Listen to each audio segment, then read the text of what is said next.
Olá, meu irmão, olá, minha irmã. Sábado com Maria. Nossa primeira leitura extraída do livro de Ruth, capítulo 2, do capítulo 2 ao capítulo 4, do 13 ao 17. Ok? Capítulo 2, do 1 ao 3, do 8 ao 11, aí depois, capítulo 4, do 13 ao 17. E o nosso evangelho, São Mateus, capítulo 23, do 1 ao 12. Duas, três ou quatro palavrinhas sobre esta liturgia. A nossa primeira leitura começa: Noemi tinha um parente por parte do marido, homem poderoso e muito rico, da família de Elimeleque, chamado Boaz. Então Boaz, ou Boaz, tomou Ruth e recebeu-a como esposa. Uniu-se a ela e o Senhor concedeu-lhe a graça de conceber e dar à luz um filho. Deram-lhe o nome de Obed. Ele foi o pai de Jessé, que foi o pai de Davi. Pronto, essa é a nossa primeira leitura. E do Evangelho, quero tirar apenas o último versículo do capítulo 23 de São Mateus, que diz: quem se exaltar será humilhado, e quem se humilhar será exaltado. Porque o maior dentre vós deve ser aquele que vos serve. Ler de novo. Quem se exaltar será humilhado, e quem se humilhar será exaltado.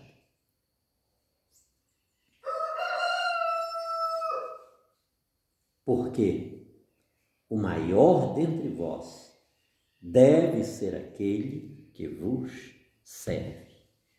Esta para nós é palavra do Senhor, e esta para nós é palavra da salvação.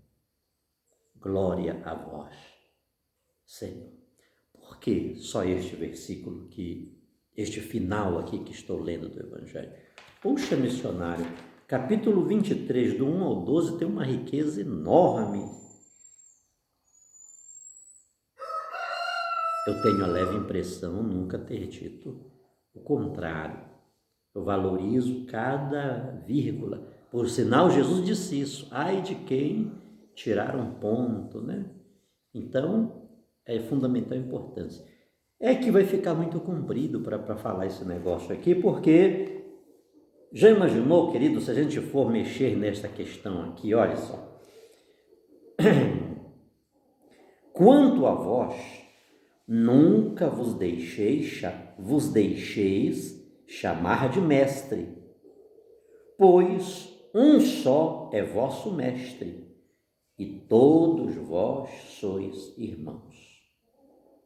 Na terra, não chameis a ninguém de pai,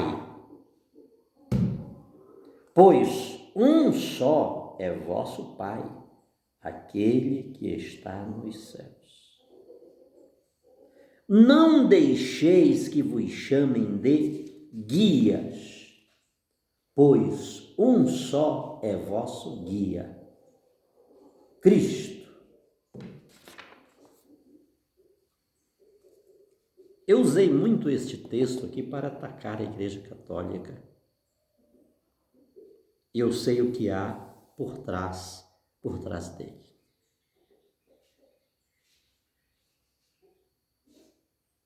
Então, como quero que seja um vídeo pequeno, um vídeo curto. Quero ater-me apenas a essas duas informações desse texto. Porque Deus é. Deus não existe, Deus é. Eu sou aquele que sou. O eu sou foi quem me enviou, disse Deus a Moisés. O autor da carta aos Hebreus vai dizer: Jesus Cristo é o mesmo ontem, hoje e sempre. O próprio Senhor Jesus disse: eu estou no Pai e o Pai está em mim. Quem me vê, vê o Pai. São João vai dizer logo no prólogo do seu evangelho: no princípio era o, e ele estava com, e ele era Deus. Então, Deus, porque ele é, ele atua na história de todos os povos. Ele não faz acepção de pessoas, porque ele é Pai de todos. E ponto. Ele não atuou apenas na história daquele povo que saiu da Mesopotâmia por meio de Abraão. Não. Ele é. Quando rezamos, Pai nosso que estás nos céus, céus é infinito. Ele está nos céus. Esse Pai meu, que é seu, que é nosso, ele está nos céus. E exatamente porque quando eu inverto isto, quando digo que é Pai meu, ele é pai do projeto Maria Santíssima, ele é pai do grupo tal, ele é pai do movimento tal, ele é pai da igreja tal.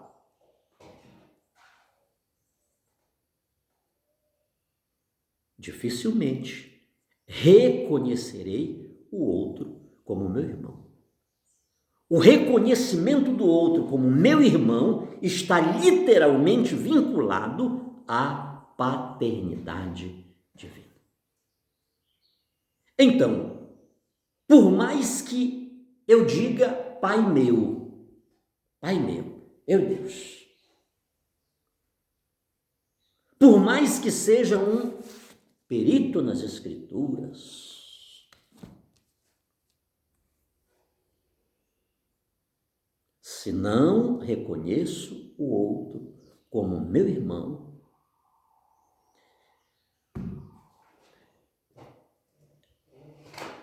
é duvidosa.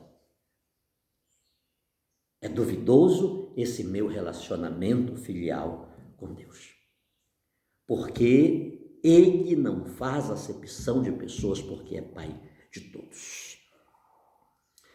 No tempo dos juízes, já estamos entrando aqui no livro de Ruth, no tempo dos juízes, uma fome assolou a terra prometida.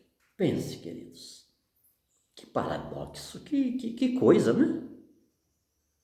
A terra farta, os cachos de uva, era um negócio medonho para se carregar. E tu não saía nem no chinelo. A terra manadora de leite e mel passou uma grande fome. É uns paradoxos que tem aqui. Essa fome gerou um êxodo, uma saída. O povo estava no Egito e acontece no Egito um êxodo, uma saída rumo à terra prometida, a terra que emana leite e mel. Agora, uma fome produz um novo êxodo, uma saída. E vamos ver aqui o êxodo de apenas uma família, porque é o que o autor sagrado quer contar, codificou, porque ele tem um interesse nesta família que sai da terra prometida. Terceiro paradoxo, eles vão para onde? Para as terras de Moabe.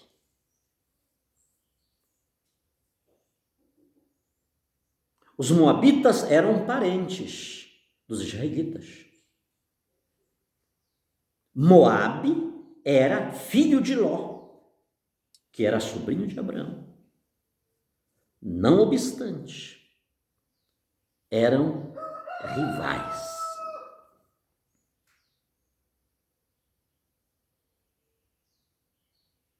Combateram um contra o outro, embora tenham vivido momentos pacíficos, mas os conflitos foram maiores.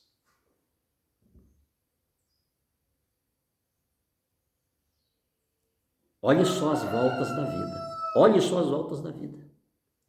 O povo que está na terra de Deus, na terra prometida, na terra de Canaã, agora sai de lá para viver no território inimigo.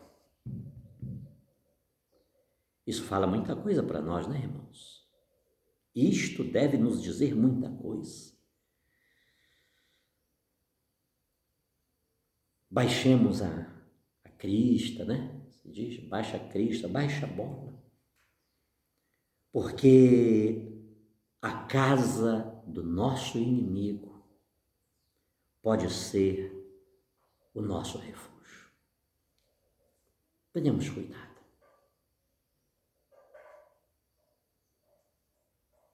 Deus te colocou lá em cima. É possível ser humilde estando lá no topo do monte. É possível. É possível ter como se não tivesse. É possível ser como se não fosse.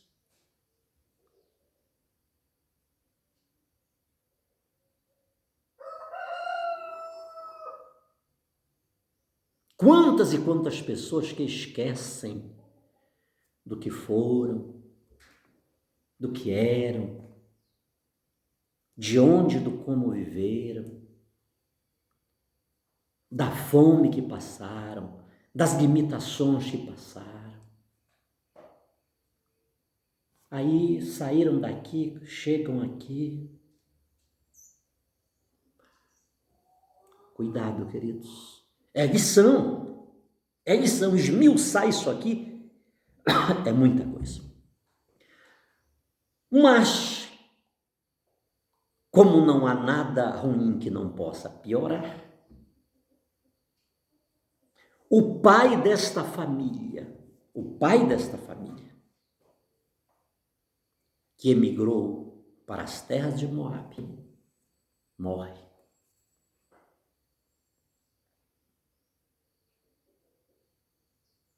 E fica uma mulher viúva e ficam 2 filhos órfãos. Mas como Deus é o Deus da história, como Deus, Ele é o Pai nosso que está nos céus, porque Ele está presente, porque Ele atua na história de todos os povos, mesmo daqueles que achamos que não, Ele é o nosso Deus, é o nosso Senhor, é o meu Senhor, não, teu é o outro, Ele é o meu Deus. mas porque ele vai contra as nossas conjecturas possessivas, inclusive em relação a Deus, que não se pode confinar, que não se pode cerceá-lo, que não se pode defini-lo. Não podemos colocar Deus dentro de um caixote, dentro de uma cerca, de uma muralha, por maior que seja. Deus também atua no meio daquele povo. E atua como? Os 2 filhos daquela mãe viúva, aqueles 2 filhos órfãos, filho agora de uma mãe viúva, né? Eles casam-se com mulheres moabitas. Aquilo foi uma graça de Deus, foi algo extraordinário, foi algo... A partir daquele matrimônio, daquela família constituída, Noemi e seus filhos ganham identidade, ganham cidadania, ganham nacionalidade, ganham territorialidade naquela terra estrangeira, porque aquelas moças, Ruth e Orfa, com as quais casaram, elas tinham família, pai, mãe, eram pessoas bem situadas.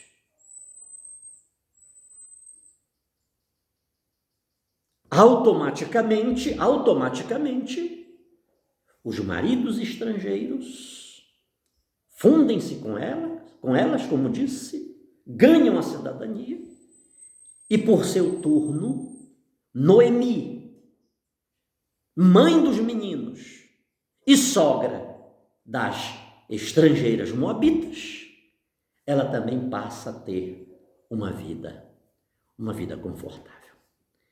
Mas, como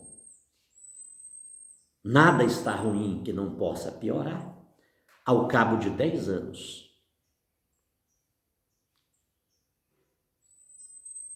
temos agora não apenas uma viúva, mas 3 mulheres viúvas. A sogra e as 2 noras. Porque os 2 filhos de Noemi também morreram. Ah, missionário, pelo amor de Deus, fecha esse negócio dessa Bíblia e vamos ler outra coisa, porque isso é só tragédia. Ai, Deus do céu, né? As mensagens estão aqui, queridos. A mensagem e as mensagens. Tem muito a ser dito e tem muito a ser experimentado por nós através desses textos bíblicos. Nesse momento, perdendo ali o marido e seus 2 filhos, Noemi toma uma decisão. Voltarei à minha terra. Porque Deus tinha abençoado a terra de Noemi, a terra de Israel, e agora estava tendo abundância de pão. Israel estava ressurgindo.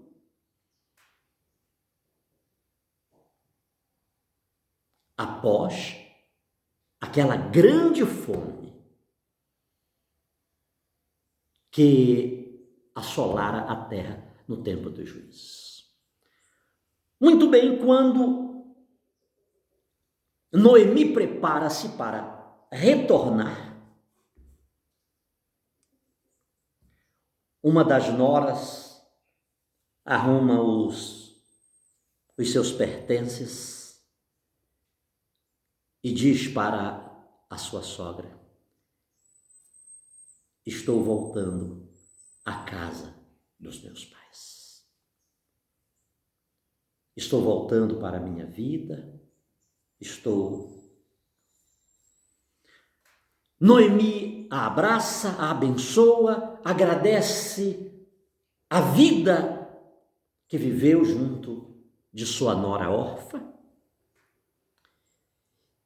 E naquele momento, ela volta-se para a sua outra nora, Ruth, e diz: minha filha, acompanha a tua irmã. Volta para a casa dos teus pais. E é nessa hora que surge um dos textos tão brilhantes que encontramos no livro de Ruth. Aquela moabita, aquela mulher estrangeira, a partir de Israel, Ruth é uma mulher estrangeira, como Noemi também, ali estava como uma estrangeira. Ela disse assim: Noemi, não me forces, não insistas comigo para que te deixe, para que te abandones. Fica sabendo de uma coisa: aonde fores, irei eu.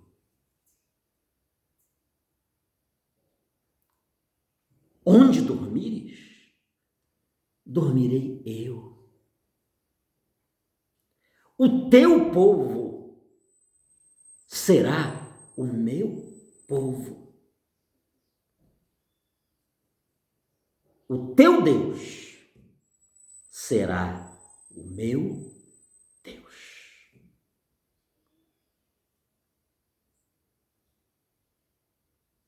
E tem mais uma. Grava bem isto, Noemi. Somente a morte me separará de ti. Que coisa linda, né? Que coisa linda. Uma nora dizer isto à sogra, uma sogra estrangeira. E elas se põem a caminho, voltam. Chegando em Israel, Noemi tinha um parente, a partir do esposo dela,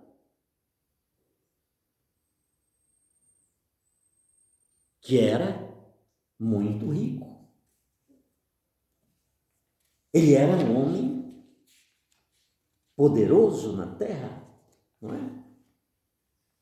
Noemi tinha um parente por parte do marido, homem poderoso e muito rico, da família de Elimeleque, que fora o esposo de Noemi. Aquele homem afeiçoou-se de Ruth, até porque soube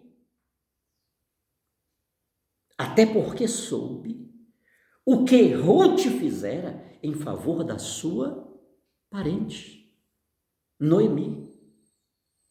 Ela abandonou pai, mãe, seus deuses, sua família, abandonou tudo para acolher, para proteger, para estar ao lado de Noemi, que fora sua sogra, que era sua sogra.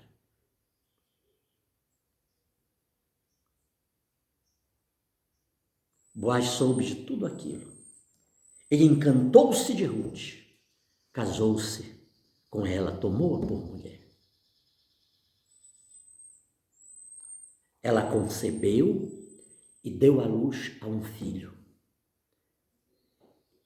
E deram a esse filho o nome de Obed, que foi o pai de Jessé, Jessé, que foi o pai de Davi. É exatamente aqui, queridos, que começa a história da monarquia messiânica, da qual vai surgir o Cristo, o Messias por excelência. É lá numa terra estrangeira. É lá onde talvez não se pensava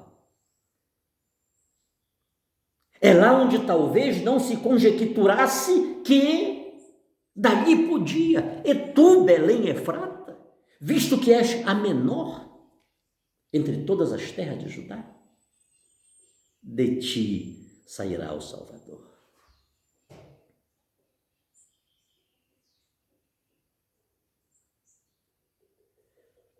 Mas o que quero dizer com isto, queridos, e termino, é que tudo começa com um êxodo. Tudo começa com uma saída. Noemi, Elimeleque e seus 2 filhos, eles saem de Israel e vão às terras de Moabe. Deus falara com Abrão, lá da Mesopotâmia, em Ur. Sai da tua terra, da tua parentela. Agora é a vez de, se ontem é Noemi com sua família que emigram de Israel para as terras de Moabe, agora Ruth, das terras de Moabe, ela deixa seu pai, sua mãe, sua parentela, seus deuses, e vai para a terra de Israel. Não esqueça, queridos, tudo na nossa vida é um êxodo. Não esqueçamos disto. E isso está na biologia. Eu, você, todos nós estivemos onde? Eu estive lá dentro do meu pai.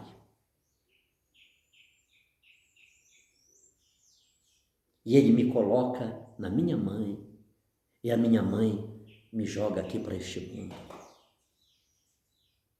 E daqui a pouco, outra vez, eu e você e todos nós também daqui sairemos. É um novo êxodo. É um novo êxodo.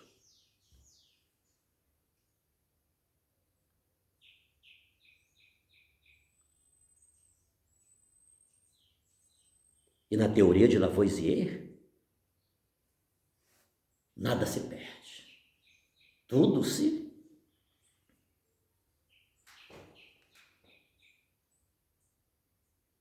Nossa vida é um êxodo. Quem não tem coragem de viver o êxodo, e dói. Não pense que o êxodo é pacífico. Não. Deixar as paneladas aceboladas, a nossa garantia funerária, mesmo vivendo em um regime humilhante, mas alguma segurança se tem.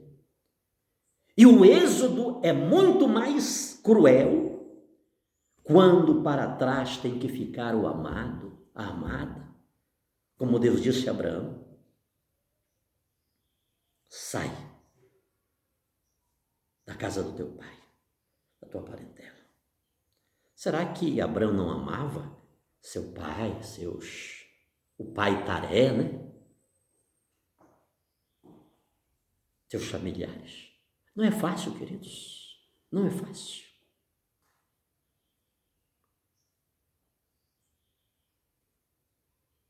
O êxodo dói, sobretudo quando você tem que deixar bens. São muitas coisas. Há pessoas que até na hora da passagem têm uma dificuldade, porque estão apegadas com nos teres. O êxodo dói, mas ele tem uma finalidade maior.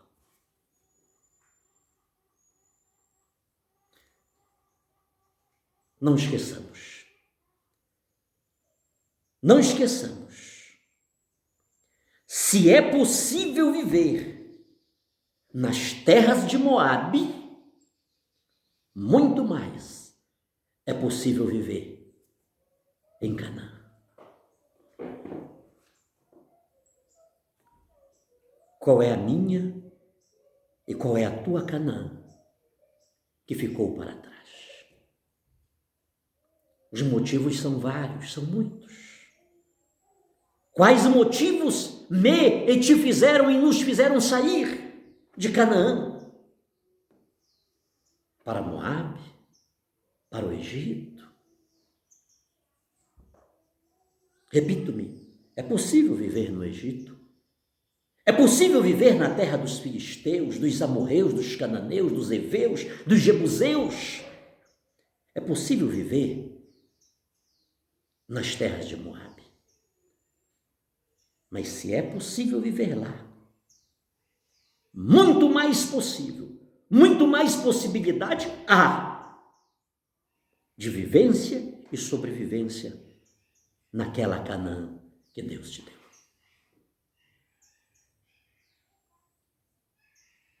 Ruth, ela humilhou-se. Quando chegou lá, na terra de Israel, ela foi respigar milhos no campo de Boaz. Os servos e as servas iam colhendo milho, aquilo que ia caindo, ela ia catando. Foi lá, naquele serviço serviçal, que Boaz viu Ruth. Ela tinha um comportamento diferente dos seus servos e das suas servas que catavam o milho. Ela era diferente. E ele a viu. Ela não era serva de Boaz. Os servos eram nacionais. Ela era estrangeira. E ela foi com humildade. E porque ela foi com humildade, Boaz a exaltou. Fez dela a maior de todos e de todas, porque tomou-a por esposa. Mais que Ruth, Maria Santíssima, a humilde serva do Senhor, ela é a maior de todas, porque Deus a quis, porque Deus a escolheu, porque Deus a exaltou. Sobre todos nós, a bênção desse Deus Todo-Poderoso, Pai, Filho e Espírito Santo.